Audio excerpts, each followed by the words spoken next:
नमस्कार दोस्तों, सक्सेसफुल के यूट्यूब चैनल में आपका हार्दिक स्वागत है। जैसा कि हम लोग डेली प्रैक्टिस में रीजनिंग सेट को कर रहे थे, तो आज हम लोग का रीजनिंग सेट रहेगा 8 नंबर। इससे पहले हम लोग 7 सेट कंप्लीट कर चुके हैं और इसका जो है आपका सातों वीडियो आपका एक प्ले लिस्ट बनाया हुआ है रीजनिंग प्रैक्टिस सेट, उसमें जाके आप 7 वीडियो को एक साथ देख सकते हैं। तो आज हम लोग का सेट नंबर क्या है? 8। आज का हम लोग का पहला सवाल आप देखेंगे, कहता है कि निम्नलिखित में से पहले दो अक्षर के बीच में निश्चित संबंध है। दिए गए विकल्पों में उस अक्षर या शब्द युग्म को चयन करें जो तीसरे शब्द के साथ वैसा ही संबंध रखता है। अब आप देखिए यहाँ पर कहता है कि बॉक्स है सो 41 नंबर है, मैप है सो 30 नंबर है और रेट को हम क्या लिखेंगे। यानी कि बॉक्स को 41 लिखा जा रहा है, मैप को 30 लिखा जा रहा है, तो रेट को हम क्या लिखेंगे। तो ध्यान दीजिएगा कि बॉक्स को हमारा कैसे लिखा जा रहा है, यानी 30 41 कैसे हो जा रहा है। तो आप सबका ना पोजीशन लिखिए। बी का हमारा पोजीशन क्या होता है 2 और ओ का पोजीशन क्या होता है 15 और एक्स का पोजीशन कितना होता है 24। अब आप इसको देखिए तो 24 और 15 को जोड़ेंगे और 2 को जोड़ेंगे तो हमारा 41 नंबर हो जाता है। सेम आइए आप देखेंगे कि मैप को भी आप है ना, मैप को लिखा जा रहा है 30, तो एम को हमारा कितना होता है 13 और ये 1 है और ये 16 है, तो जोड़ने के बाद हमारा कितना हो जाता है 30। दैट मीन्स क्या कर रहा है कि पोजीशन लिख के सबको ऐड कर रहा है। तो रेट को हम लोग कितना लिखेंगे, तो आर हमारा कितने नंबर पर है 18 नंबर पर, ए 1 नंबर पर और टी 20 नंबर पर। अब आप इसको तीनों को जोड़ेंगे तो 18 अरे कितना हो गया 19, 19 और 20 हमारा कितना हो जाएगा 39। इसका सही आंसर हो जाएगा ऑप्शन नंबर बी, है ना, बी इसका सही आंसर होगा। अगले प्रश्न की ओर हम लोग बढ़ते हैं। देखिएगा सेकेंड नंबर प्रश्न हमारा कहता है एक कूट भाषा में, है ना, एक यानी कोडिंग में क्या कहा जा रहा है कि ए को बी लिखा जा रहा है, बी को सी लिखा जा रहा है और सी को डी लिखा जा रहा है। अब आप देखिए ए जहां रहेगा वहां पर आपको बी लिखना है, यानी कि एक बढ़ा के लिखना है, ठीक है। बी रहेगा तो एक बढ़ा के सी लिखना है, जहां सी रहेगा वहां एक बढ़ा के डी लिखना है। तो उसी कूट भाषा में स्मार्ट को क्या लिखा जाएगा, तो सिंपली देखिए कि स्मार्ट को हम क्या लिखेंगे स्मार्ट। अब एस के आगे क्या होता है, एस के आगे हमारा टी होता है और एम के आगे हमारा एन होता है, ए के बाद हमारा बी होता है और आर के बाद हमारा एस होता है और टी के बाद हमारा यू होता है। तो इसका सही आंसर हमारा क्या हो जाएगा T N B S U. तो ऑप्शन नंबर क्या हो जाएगा, ऑप्शन नंबर हमारा सी में देखिए T N B S U दिया हुआ है, तो ऑप्शन नंबर सी इसका सही आंसर होगा। अब देखिए थर्ड नंबर प्रश्न हमारा क्या कहता है कि ट्रायंगल में अक्षरों के ऐसे जोड़े कितने हैं जिन शब्दों में उनके बीच उतने ही अक्षर आते हैं जितने वर्णमाला में हैं। तो देखिएगा कि ट्रायंगल हमारा क्या है T R I A N G L E. अब आप देखिए वर्णमाला सीरीज में बोला है तो अल्फाबेट सीरीज में आप दोनों साइड से काउंटिंग करेंगे। सबसे पहला आप लेफ्ट टू राइट काउंटिंग करें, फिर राइट टू लेफ्ट काउंटिंग करें। अब आप देखिए कि एबीसीडी के बाद टी के बाद हमारा क्या होता है एस टी यू, यू भी डब्ल्यू एक्स वाई जेड, है ना, तो ये मैच नहीं किया। अब आर से शुरू कीजिए, तो आर के बाद हमारा क्या होगा P Q R S, P Q R, R के बाद S T U V W, ये भी नहीं मैच कर रहा है। तो आप इसी तरह आप काउंटिंग करते जाइएगा। तो ध्यान से देखिएगा कि आपका यहाँ डायरेक्टली ए के बाद काउंटिंग कीजिए A B C D E. तो देखिए ए से लेके ई तक हमारा एक जोड़ा बन जा रहा है क्या ए ई, ठीक। अब आप देखिएगा उल्टा से पढ़िए, ई से लेके डायरेक्ट आप जी तक आइए। देखिए ई से लेके जी तक ई एफ जी, तो ई और जी हमारा एक बन रहा है। तीसरा आप देखेंगे एल से लेके एन तक, जे के एल एम एन, देखिए एल एन आपका टकरा रहा है तो एल और एन हमारा हो जाएगा। तो कितना जोड़ा बना 1 2 और 3, इसका सही आंसर हो जाएगा ऑप्शन नंबर बी, यानी कि 3। देखिए 4 नंबर प्रश्न हमारा क्या कहता है कि चतुर्भुज को पंचभुज कहा जाता है, यानी चतुर्भुज रेशियो हमारा क्या है पंचभुज। तो उसी अनुसार आपको देखना है कि चतुर्भुज पंचभुज कैसे कहा। तो सेम आइए आपको पैटर्न को पकड़ना है और आगे को लिखना है। तो देखिए चतुर्भुज में हमारा 4 भुजा होता है। चतुर्भुज में कितने भुजा होता है? चतुर्भुज में हमारा 4 भुजा होता है। और पंचभुज में कितना भुजा होता है? पंचभुज में 5 भुजा होता है। यानी कि 4 भुजा को एक जोड़ दिया गया तो हमारा क्या पंचभुज हो रहा है। अब ऐसे क्रम को देखिए जो एक भुजा बढ़ा के लिखा होगा। त्रिभुज में 3 होता है, चतुर्भुज में 4 होता है, तो 3 में से एक बढ़ा के लिखा रहा है, तो यही इसका आंसर हो जाएगा। ऑप्शन नंबर ए सही आंसर हो जाएगा, 4 का ए। देखिए 5 नंबर में हमारा कहता है कौन सा शब्द एग्जैक्टली शब्द से नहीं बन सकता है। आपको नहीं बनने वाला बोल रहा है, तो देखिए एग्जैक्टली में हमारा देखिएगा कि कौन सा शब्द नहीं बनेगा। तो लेट, लेट आपका बन जाएगा, LATE, तो लेट बनेगा। फिर कहता है LACE, देखिए एल भी है, ए भी है, सी भी है, ई भी है, तो ये भी बनेगा।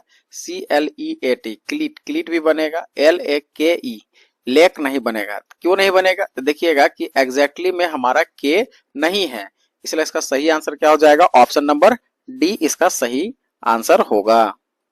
देखिए 6 नंबर में हमारा सवाल क्या है? मैथमेटिकल है ना, इक्वलिटीज का है, मैथमेटिकल हमारा ऑपरेशन वाला क्वेश्चन है। तो कहता है कि यदि गुना का अर्थ भागा होता है, तो गुना का अर्थ हमारा क्या कह रहा है कि आपका जहां पर भी गुना होगा उसके जगह हमको लिख देना है भागा। और उसके बाद क्या कह रहा है कि माइनस का अर्थ हमारा क्या होगा? गुना, और भागा जहां पर रहेगा उसका अर्थ हो जाएगा प्लस। ठीक है, और प्लस का अर्थ हमारा क्या होगा? माइनस। अब इसी मैथमेटिकल का यूज करके हम इस प्रश्न को सॉल्व करेंगे। तो देखिए प्रश्न हमारा है 3 - 15, और फिर भागा में हमारा है 19।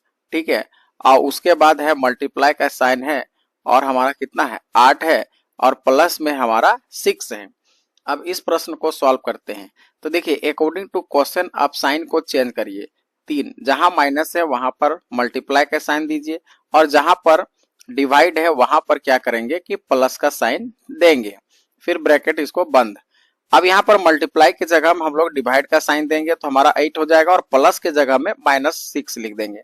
अब आप इसको सॉल्व करेंगे, तब देखिएगा कि यहाँ 15 या 45 हो जाएगा, और 45 में फिर 19 को ऐड करेंगे, और फिर हम डिवाइड कर देंगे 8 से।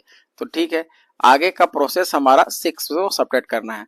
तो 45 और 19 हम ऐड करेंगे तो हमारा कितना हो जाएगा? 64 हो जाएगा। अब 64 को हम 8 से डिवाइड कर देंगे और माइनस में 6 कर देंगे। अब देखिए 8 से डिवाइड करेंगे 64 को, तो हमारा 8 आएगा, और माइनस में 6 कीजिए, तो आंसर आपका कितना हो जा रहा है? 2। तो इसका सही आंसर हो जाएगा ऑप्शन नंबर सी। एकदम आसान सवाल। देखिएगा 7 नंबर में हमारा कहता है कि नीचे 4 शब्द संख्याएं दी गई हैं जिनमें से 3 किसी प्रकार से समान है और एक भिन्न है, तो कौन सा शब्द है ना बाकियों से अलग है वो आपको बताना है। देखिए शहनाई, भोंपू, माउथ ऑर्गन और तबला। देखिए शहनाई को वायु से बजाया जाता है, मतलब हवा, भोंपू भी हवा से बजाया जाता है, और माउथ ऑर्गन को भी हम हवा देंगे तो आवाज आएगा।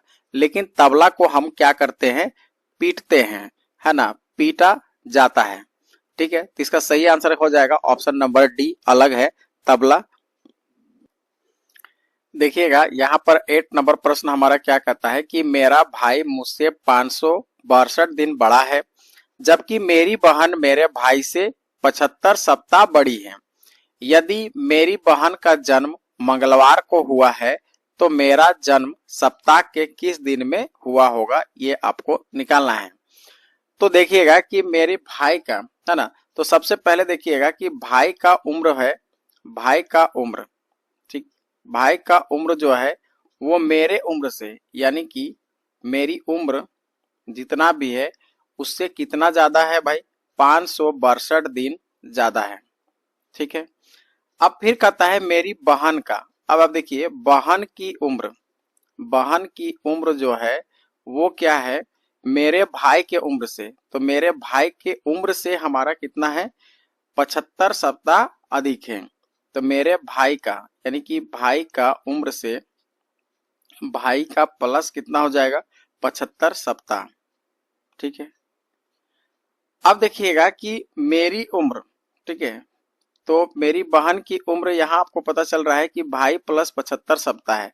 अब मेरी बहन का जन्मदिन मंगलवार को हुआ है, तो अब ध्यान से देखिए कि मेरी उम्र है ना, अब मेरी उम्र यानी कि कितना हो जाएगा? अब भाई बहन की उम्र को आप ध्यान से एक ही बार देखेंगे तो बहन की उम्र के हिसाब से मेरी उम्र यानी कि भाई का उम्र मेरी उम्र और प्लस में कितना है 562 है और प्लस में हमारा 75 सप्ताह हो जाएगा। अब आप इसको सॉल्व करेंगे तो ये बहन की उम्र पता चल जाएगी। तो मेरी उम्र है ना, इसको रहने दीजिए मेरी उम्र। अब एक 562 दिन, अब 562 दिन ठीक है, और ये 75 सप्ताह में कितना दिन हो जाएगा, 7 से गुना करेंगे तो हमारा कितना हो जाएगा 525 दिन। तो टोटल हमारा कितना हो जाएगा मेरी उम्र प्लस यहाँ पर देखेंगे टोटल जोड़ेंगे तो 1087 दिन हो जाएगा। अब उसको 7 से भागा दीजिए, तो 7 से भागा देंगे तो रिमाइंडर हमारा कितना आएगा 2, यानी विषम दिन हमारा 2 आ गया। तो मेरी उम्र कितना हो जाएगा मेरी उम्र। अब आप ध्यान से देखिए बहन की उम्र पता है, तो बहन की उम्र क्या है मंगलवार है, ठीक है। अब मंगलवार में हम इधर इसको ट्रांसफर कर दिया जाए है ना, राइट हैंड साइड से लेफ्ट हैंड, तो हमारा 2 माइनस में आ जाएगा। तो मंगलवार से 2 दिन हम पीछे चले जाएंगे तो कौन सा दिन आ जाएंगे हम, मंगलवार से 2 दिन पीछे जाएंगे तो हम आ जाएंगे रविवार। तो इसका सही आंसर क्या हो जाएगा रविवार, ऑप्शन नंबर ए रविवार। ठीक है, अब हम लोग देखते हैं नेक्स्ट प्रश्न की ओर। देखिए 9 नंबर में हमारा सवाल करता है कि एक बार खाना खाने में राजा हमेशा एक डिश है ना, एक बार खाना खाने में राजा हमेशा एक डिश आलू सेम और मटर से बने हुए शाकाहारी भोजन खाता है ना। अब कहता है एक डिश चावल और चपाती से बने हुए अनयुक्त भोजन खाता है और एक डिश मुर्गे मांस और मछली से बने हुए मांसाहारी भोजन खाता है। इस प्रकार उसके लिए शाकाहारी अनयुक्त और मांसाहारी भोजन कितने मेल बन सकते हैं। तो ध्यान दीजिए, देखिएगा कि पहले हमारा शाकाहारी कितना भोजन करता है, तो शाकाहारी खाने का उसका टाइप्स कितने हैं 3 है, और अनयुक्त देखेंगे तो भोजन वो कितने प्रकार का खाता है 2, और आगे देखेंगे मांसाहारी कितना है, तो मांसाहारी ठीक है, मांसाहारी 3 प्रकार का है। तो शाकाहारी अनयुक्त भोजन से बने डिशों की प्रकार कितने हो सकते हैं है ना। तो एग्जैक्ट आंसर हमारा कितना होगा, ठीक है, कितने प्रकार से बनाए जा सकते हैं, तो कुछ नहीं करना है 3 गुने 2 गुने 3 को आप मल्टीप्लाई कर दीजिए तो कितना हो जाएगा 3 दूना 6 और 6 तिया 18।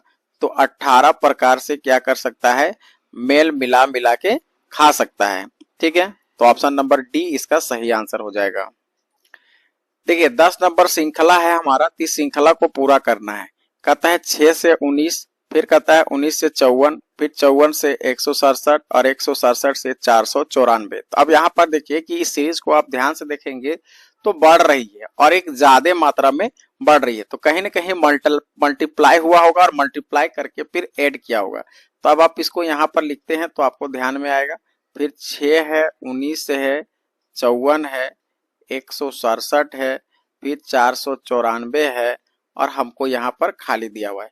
तो देखिए 6 से 19 कैसे पहुंचा होगा, तो क्या किया होगा 6 को मान लीजिए कि 3 से गुना किया होगा और प्लस 1 किया, तो 6 तिया 18, 18 1 19, यहाँ तक तो ठीक है। अब 19 से 54 कैसे गया, अब आप क्या किए कि 19 को 3 से गुना कीजिए, ठीक है, 19 तिया 57, अब 57 है तो आगे बढ़ गया, इसका मतलब फिर माइनस भी किया है तो 3 माइनस कर रहे हैं। ठीक, अब अगला देखिएगा 54 को हमारा क्या कर रहा है कि 3 से मल्टीप्लाई किया और फिर 5 जोड़ रहा है, मतलब क्या कि पहले 1 घटाया फिर अगला 3 जोड़ा, मतलब पहला 1 जोड़ा फिर 3 घटाया फिर 5 जोड़ा। अब आप देखिए 167 को 3 से गुना किया और फिर क्या किया कि माइनस में आपका 7 किया। तो सिंपली है कि अगला प्रोसेस जो होगा वो 3 से गुना करेंगे और प्लस में 7 में से 2 जोड़िए तो कितना होगा 9 को ऐड कर देंगे, तो डायरेक्टली हमारा आंसर कितना हो जाएगा 1491, यानी कि इसका सही आंसर हो जाएगा ऑप्शन नंबर ए है ना, इस सीरीज का सही आंसर हो जाएगा ऑप्शन नंबर ए 1491। चलिए अब हम लोग देखते हैं अगले प्रश्न की ओर। देखिए 11 नंबर में हमारा एक डाइस का प्रश्न है और डाइस में कहता क्या है कि आपको 5 के विपरीत बताना है, ठीक है ना। अब आप यहाँ पर देखिए कि डाइस का जब भी क्वेश्चन आता है और अपोजिट लिखने में आता है तो एक ही डाइस का 2 या 3 तरह का आपका प्रतिरूप रहता है। तो यहाँ पर एक ही डाइस है लेकिन दो अलग अलग तरीके से इसको रखा गया है। अब आप ध्यान देखेंगे कि इसको बनाने के लिए हम बताए थे 3 मेथड। पहला है हमारा वन कॉमन मेथड, ठीक है। पहला हमारा मेथड क्या है, वन कॉमन मेथड, ठीक है। पहले है तो हम लोग देखेंगे कि दो या कोई भी दो डाइस को पकड़ेंगे और देखेंगे उनमें से कोई एक कॉमन है क्या, तब इस पे क्या होता है, हमेशा एक्यूरेट आंसर आता है। ये नहीं होगा तब फिर हम लोग दूसरे मेथड पर जाएंगे, टू कॉमन मेथड, ठीक है, टू कॉमन मेथड, ठीक है। और यदि ये नहीं होगा तब फिर हम लोग देखेंगे नो कॉमन मेथड। ये 3 मेथड हमारे पास क्या है कि डाइस को बनाने का तरीके हैं। तो सबसे पहले देखिए क्या ये दोनों डाइस में एक कॉमन है, तो आप यहाँ पर देखेंगे 2 है, फिर 3 है, फिर 5 है, पर यहाँ पर 2 है, 3 है और 6 है। इसका मतलब क्या है ना कि यहाँ पर 2 कॉमन हो जा रहा है, तो 2 कॉमन के हिसाब से बनाएंगे। तो देखिए जो कॉमन है ना, जो कॉमन मिल रहा है वो तो एक दूसरे का है ना विपरीत तो होने के चांसेस कम है, लेकिन क्या है कि जो नहीं मैच कर रहे हैं वो एक दूसरे का विपरीत होंगे। इसका मतलब 5 जो है वो 6 का विपरीत होगा। इसका मतलब पूछ रहा है कि हमका 5 के सामने कौन होगा, तो 6 होगा। तो ऑप्शन नंबर डी इसका सही आंसर हो जाएगा। देखिए 12 नंबर प्रश्न कहता है कि शब्दों के आपस संबंध को समझते हुए सही आरेख का चयन करें और औरत, माँ और डॉक्टर को बनाना है। तो देखिए औरत, माँ और डॉक्टर, अब आप यहां से ध्यान से देखेंगे तो यहाँ पर क्या बोल रहा है कि कुछ माँ डॉक्टर भी हैं और कुछ माँ औरत भी हैं, है ना, ये ऑप्शन उसके अनुसार। फिर कहता है कि जितने माँ हैं, है ना, या जितने भी औरत हैं सभी के सभी माँ हैं और सभी के सभी डॉक्टर हैं। ऐसा पॉसिबिलिटी है क्या, है ना, ऐसा पॉसिबिलिटी नहीं हो पाएगा। हम लोग आगे प्रश्न को देखते हैं। कहता है कि है ना जितने भी औरत हैं वो माँ तो बनेंगे ही, लेकिन कुछ औरत डॉक्टर हैं। तो इसका सही आंसर हमारा सी हो जाएगा। और आप यहाँ देखेंगे ऑप्शन नंबर सी में सी ही है, तो इसका सही आंसर सी होगा। देखिए 13 नंबर हमारा क्या है, ब्लड रिलेशन से है। कहता है रघु और बाबू जुड़वा हैं। रघु और बाबू, तो ध्यान दीजिए रघु जो हमारा रघु है, ठीक है, रघु और बाबू क्या हैं, लड़के हैं और दोनों क्या हैं, जुड़वा हैं। तो जुड़वा है तो दोनों भाई होंगे, ठीक है। अब आगे कहता है कि बाबू की बहन रीमा है। तो बाबू की बहन कौन है, तो रीमा। तो यहाँ पर रीमा आपका लड़की है, ठीक। अब आगे देखेंगे, कहता है रीमा की पत्नी राजन है। रीमा के पति कौन है, राजन। रीमा के पति कौन है, राजन, ठीक है, ये राजन पति है, तो लड़का है। अगला कहता है रघु की माँ लक्ष्मी है। तो रघु की माँ कौन है, लक्ष्मी। तो लक्ष्मी हमारा कौन होंगे, ऊपर होगी, ये सर्कल में आ जाएगा, ठीक है। अब कहता है कि लक्ष्मी के पति कौन है। तो लक्ष्मी के पति हमारा राजेश है, ठीक है, तो राजेश लड़का है। अब कहता है राजेश का राजन से क्या संबंध है। तो देखिए राजन, राजेश का राजन से, यानी कि आप देखेंगे राजन जो है ना, राजेश का क्या लगेगा, या फिर राजेश जो है राजन का क्या लगेगा। तो सिंपली है कि देखिएगा कि राजेश जो है राजन का क्या लगेगा, ससुर लगेगा, ठीक है। तो इसका सही आंसर हो जाएगा ऑप्शन नंबर ए। ठीक है, अगला प्रश्न हमारा कैलेंडर से रिलेटेड है और कहता है कि 26 जनवरी 2001 कौन सा दिन था। आपको डायरेक्ट बताना है कि 26 जनवरी 2001 क्या था। तो देखिएगा इसमें एक कॉन्सेप्ट का यूज करना है। क्या कॉन्सेप्ट यूज करना है कि शताब्दी वर्ष, है ना, जब भी हमारा कोई भी शताब्दी वर्ष का पहला दिन होता है वो हमारा क्या होगा, सोमवार होगा। तो जैसे शताब्दी वर्ष का हमारा 2000 है, 2001 हमारा कौन सा दिन हो जाएगा, सोमवार। यानी 1 जनवरी 2001 जो है वो डायरेक्टली हम पता कर सकते हैं कि ये सोमवार है, ठीक है। अब इसके अनुसार हमारा क्वेश्चन पूछ रहा है कि 26 जनवरी है ना 2001 कौन सा दिन होगा। तो देखिए यहाँ पर 1 जनवरी से लेके 26 जनवरी तक आपको बनाना है, ठीक है। तो 1 जनवरी से लेके 26 जनवरी तक हमारा कितना दिन हो रहा है। तो 1 जनवरी से 26 जनवरी डायरेक्टली करेंगे तो 26 में से 1 जाएगा तो कितना दिन बचेगा, 25। अब 25 को हम 7 से भागा देंगे तो विषम दिन हमारा कितना निकल जाएगा, 4। अब चौथा दिन हमारा कौन सा दिन होता है, चौथा दिन हमारा कौन सा दिन होगा। अब देखिए 26 में एक 25 गया तो उसमें एक और जोड़ देना होगा, 4 + 1 तो 5 हो जाएगा। और पांचवा दिन हमारा कौन सा होता है, शुक्रवार होता है। ठीक है, तो 26 जनवरी 2001 कौन सा दिन होगा, डायरेक्टली शुक्रवार होगा। ये तो हमको पता होना चाहिए कि 1 जनवरी 2001 कौन सा दिन है, लेकिन डायरेक्ट निकालना होगा तो हम कैसे बनाएंगे, अब हम लोग उसको आगे मेथड में समझते हैं। देखिएगा कि इस तरह के प्रश्न को हम क्या करेंगे कि जैसे हमारा पूछ रहा है कि 26 जनवरी, ठीक है, 26 जनवरी 2001 हमारा कौन सा दिन होगा, तो 2 स्टेप में बनाना है। पहला स्टेप क्या होगा, देखिए पहला स्टेप में हम क्या करेंगे कि आप 1 जनवरी से लेके 26 जनवरी तक आप देखेंगे तो 1 से लेके 26 जनवरी में कितने दिन हुए, 26 दिन हुए। 26 दिन को आप 7 से डिवाइड करेंगे तो 20वां दिन हमारा कितना हो जाएगा, 5। ठीक है, दूसरा स्टेप में हमको क्या करना है कि 2001 में से 1 माइनस कीजिए, 1 माइनस करेंगे तो हमारा 2000 हो जाएगा। ठीक है, अब आप 2000 को डायरेक्टली आप ध्यान से देखेंगे कि 400 का मल्टीपल हम यदि है ना 5 से गुना करते हैं तो 4 × 5 = 20 यानी कि 2000 हमारा हो जा रहा है। ठीक है, तो यानी कि ऑड डे यहाँ पर हमारा क्या हो जाएगा, ऑड डे यानी विषम दिन हमारा डायरेक्टली 0 हो जाएगा। ठीक है, तो टोटल जो हमारा जो आएगा ऑड डे, यानी कि टोटल ऑड डे हमारा कितना आएगा, ऑड डे आएगा जो 5 + 0, इसका मतलब 5 आएगा। तो 5वें दिन हमारा कौन सा दिन होता है भाई, तो डायरेक्टली शुक्रवार होता है। तो इसका सही आंसर हो जाएगा ऑप्शन नंबर जो भी है ना, ऑप्शन नंबर हमारा क्या था, सी है, तो सी इसका सही आंसर हो जाएगा। देखिए 15 नंबर कहता है कि सुबह एक्स और वाई पार्क में एक दूसरे की ओर चल रहे हैं। मतलब मान लीजिए कि एक्स इधर चल रहा है तो वाई हमारा विपरीत दिशा में चल रहा है, एक दूसरे की ओर चल रहे हैं। जब वे मिलते हैं तो वाई की छाया एक्स पर पड़ती है। देखिए वाई की छाया किस पर पड़ती है, एक्स पर, और एक्स की छाया है ना, वाई की छाया एक्स पर पड़ती है, और एक्स का मुंह जो है ना किस दिशा में होगा उसको बताना है, एक्स की। ठीक है, तो वाई की छाया हमारा किधर पड़ रहा है, एक्स की ओर। ठीक है, अब इसका मतलब सनलाइट हमारा किसके थ्रू होगा, है ना, वाई के पीठ तरफ होगा, तब ना उसका छाया हमारा एक्स में पड़ रहा है, और एक्स की मुंह आपको बताना है कि किस दिशा में होगा। तो एक्स का मुंह हमारा कौन सा दिशा में हो जाएगा, डायरेक्टली आप देख सकते हैं, तो कौन सा दिशा होगा, पूर्व दिशा। ठीक है, तो पूर्व दिशा हमारा क्या हो जाएगा, इसका सही आंसर हो जाएगा ऑप्शन नंबर सी। देखिए 16 नंबर प्रश्न हमारा कहता है किसी कक्षा में 30 विद्यार्थी उत्तर की ओर मुख करके सीधी पंक्ति में खड़े हैं, है ना, क्या करते हैं कि उत्तर की ओर मुख करके खड़े हैं। ठीक है, इधर लेफ्ट है, ये राइट है, और उत्तर की ओर मुख करके कहता है क्या है, अमित पंक्ति से बाएं सिरे से, तो बाएं सिरे से कौन सा पोजीशन पर है, तो बाएं सिरे से देखेंगे तो ये 12th पोजीशन पर है। ठीक है, अमित कौन है, अमित। ठीक, अब कहता है कि पंक्ति में दाएं सिरे से उसका स्थान क्या होगा, तो आपको दाएं सिरे से बताना है।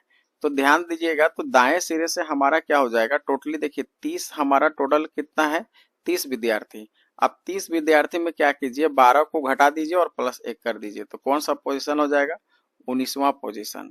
तो इसका सही आंसर हो जाएगा ऑप्शन नंबर डी। कि हमारा 17 नंबर प्रश्न क्या कहता है, सीटिंग अरेंजमेंट से सवाल है ना।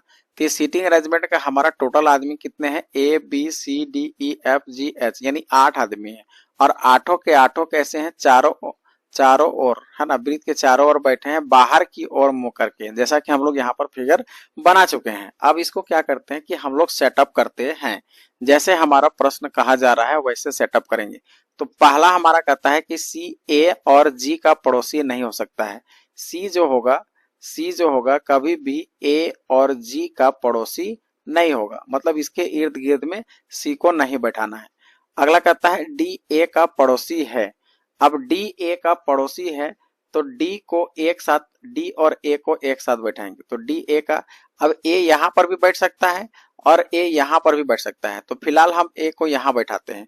अब आगे पढ़ते हैं, कहता है कि लेकिन H का पड़ोसी नहीं है, मतलब यहाँ पर कभी भी H नहीं बैठ सकता है, क्योंकि D है सो H का पड़ोसी नहीं होगा। ठीक है, अब कहता है E H का पड़ोसी है। E क्या है, H का पड़ोसी है।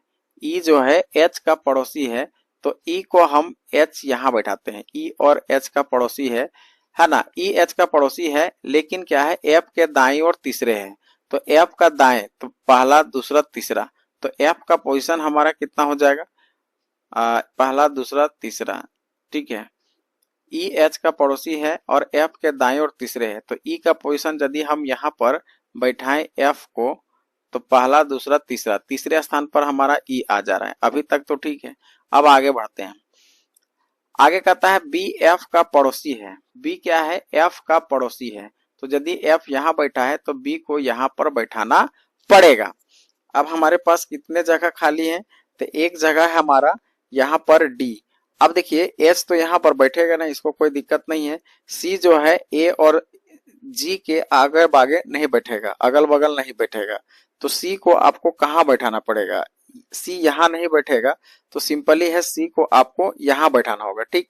अब यहाँ पर देखिए ए के बगल में हमारा जो खाली है और जो बचा हुआ है उसको बैठाएंगे, तो ये हमारा जी बैठ गया। अब प्रश्न में कहता है कि निम्नलिखित में से कौन जी के ठीक दाईं और बगल बैठा है। अब आप देखिए जी का दाईं और ठीक बगल में कौन बैठा है, तो बगल में आप देखेंगे कि दाईं और ठीक बगल में एफ बैठा है। इसका सही आंसर क्या हो जाएगा, एफ, है ना, ऑप्शन नंबर ए।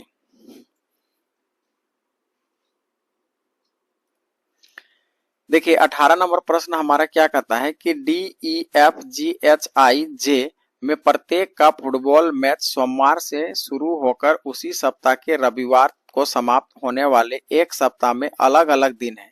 ई का मैच के ठीक बाद वाले दिन, जी का मैच एच के बाद वाले दिन और जे का मैच ई आगे। तो सबसे पहले हम लोग क्या करते हैं, दिनों का नाम लिखते हैं। इधर लिख देते हैं डेज, ठीक है, और इधर लिख देते हैं खिलाड़ी यानी कि प्लेयर, ठीक है। तो दिन हमारा कौन कौन सा दिन है भाई, सोमवार है, ठीक है, मंगलवार है, उसके बाद बुधवार है, गुरुवार है, ठीक, उसके बाद हमारा शुक्रवार और यहाँ पर शनिवार और फिर रविवार, ठीक है। अब कहता है कि ई का मैच है ना, आई के मैच के ठीक बाद है। ई का मैच क्या है, आई के मैच के बाद है, ठीक है। और कहता है जी का मैच एच के मैच के बाद है और जे का मैच ई के मैच के ठीक बाद है, लेकिन रविवार को नहीं है। तो डी का मैच बुधवार को है। अब देखिए जिसका पता चल रहा है तो उसको डायरेक्टली लिखिए। तो डी का मैच हमारा कौन सा होगा, बुधवार को, तो ये डी मैच हमारा खेलेगा, ठीक। अब आगे पढ़ते हैं, इनमें से और वैसा कोई दिन बताइए। ई का मैच आई के मैच के ठीक बाद है और जी का मैच एच के मैच के ठीक बाद है, जे और ई का मैच ठीक बाद है, लेकिन रविवार को नहीं है। मतलब जे और ई रविवार में नहीं हो सकता है। जे यानी जे और ई तो यहाँ पर होगा ही नहीं, होगा रविवार में नहीं होगा। तब आगे बढ़िए, फिर कहता है कि ई का मैच आई के ठीक बाद है, आई के बाद है ना। तो मान लीजिए हम आई को यहाँ रखते हैं, तो जे को हम क्या कर सकते हैं, यहाँ बैठा सकते हैं, यानी जे को शनिवार में, देखिए शुक्रवार में आप क्या करिए कि ई को बैठा दीजिए, तो शनिवार में हमारा कौन सा हो जाएगा, जे, क्योंकि रविवार में तो जे होगा नहीं, है ना। और उसके बाद देखिए कि आगे कहता है जी का मैच एच के मैच के ठीक बाद है, जी का मैच एच के ठीक बाद है, जी का मैच एच के बाद है, तो एच को यहाँ रखेंगे तो जी यहाँ हो जाएगा। अब जो खाली बच गया तो खाली हमारा एफ बचा रहा है, तो ये सेटअप हो गया। अब हमको पूछ रहा है एफ का मैच कहाँ पर है, तो एफ का मैच आप देख सकते हैं कि कौन सा दिन है, रविवार। तो इसका सही आंसर हो जाएगा ऑप्शन नंबर, है ना, रविवार का पूछ रहा है रविवार का मैच कौन है, तो रविवार का मैच कौन खेल रहा है, एफ, यानी ऑप्शन नंबर ए इसका सही आंसर होगा। देखिए 19 नंबर प्रश्न हमारा कहता है अंग्रेजी वर्णमाला में बाएं से 17वें, यानी कि लेफ्ट से हमारा कौन सा पोजीशन है, 17वां, और राइट से हमारा बोल रहा है छठा, कौन सा होगा। तो देखिए जब भी हमारा लेफ्ट राइट होगा तो दोनों ऐड हो जाएगा, लेकिन जो पहले बोला है वही होगा। 16 यानी कि 17 और 6 को ऐड करेंगे तो हमारा 23 होगा। अब 23वें नंबर पर हमारा लेफ्ट से कौन सा अक्षर होता है, डब्ल्यू, तो इसका सही आंसर हो जाएगा ऑप्शन नंबर सी। एकदम आसान सवाल। अब देखिएगा 20 नंबर प्रश्न हमारा कहता है कि उस समय का चयन करें जो घड़ी 9:30 की सही दर्पण छवि। तो देखिए दर्पण समय पूछा जाए चाहे दर्पण समय से रियल समय पूछा जाए तो हम लोग दो तरह से घटाते हैं। एक तो हमारा 23 को है ना 23:60 से घटाइए या फिर 11:60 से घटाइए। तो यहाँ पर आसानी होगा 11:60 से घटाना। तो 11:60 से हम घटाएंगे तो कितना हो जाएगा, इधर तो हमारा 30 मिनट हो ही जाएगा। अब 11 में से 9 जाएगा तो 9 2 11, यानी 2:30 हमारा क्या होगा है ना दर्पण छवि बनेगा, यानी कि मिरर इमेज बनेगा। तो इसका सही आंसर हो जाएगा ऑप्शन नंबर ए। देखिए इस सेशन में हम लोग टोटल 20 क्वेश्चन किए, तो अब आप देखिए कि 20 में आप कितना क्वेश्चन सही कर पाते हैं। ठीक है, अब हम लोग नेक्स्ट सेशन में फिर से हम लोग क्या करेंगे, रीजनिंग का एक प्रैक्टिस सेट लाएंगे जिसमें हमारा मिनिमम 20 क्वेश्चन रहेगा, 20 क्वेश्चन से ज्यादा भी रह सकता है। और ये डेली वे में आप हम है ना मिलकर तैयारी कर रहे हैं और रीजनिंग का प्रैक्टिस हम लोग करते ही रहेंगे। ठीक है, तो अभी तक आपने यदि चैनल को सब्सक्राइब नहीं किया होगा तो जाइए और सबसे पहले चैनल को सब्सक्राइब कर लीजिए और बगल में आपका एक बेल घंटी आइकन होगा उसको जाके प्रेस करिएगा। तो वहां पर है ना ऑल वाला सेलेक्ट कर दीजिएगा, जिससे क्या होगा कि जब भी हम इस चैनल में वीडियो अपलोड करेंगे है ना तो उसका नोटिफिकेशन आपके पास तुरंत पहुंच जाएगा। ठीक है, तो हर जो हम लोग प्रैक्टिस हर सब्जेक्ट का जो प्रैक्टिस सेट कर रहे हैं उसका क्या है कि प्ले लिस्ट बनाया हुआ है। हम बार बार बोलते हैं कि प्ले लिस्ट में आप जाइएगा तो सारा वीडियो आपको एक ही जगह देखने को मिल जाएगा सीक्वेंस वाइज। ठीक है, तो फिर मिलते हैं नेक्स्ट सेशन में, तब तक के लिए धन्यवाद।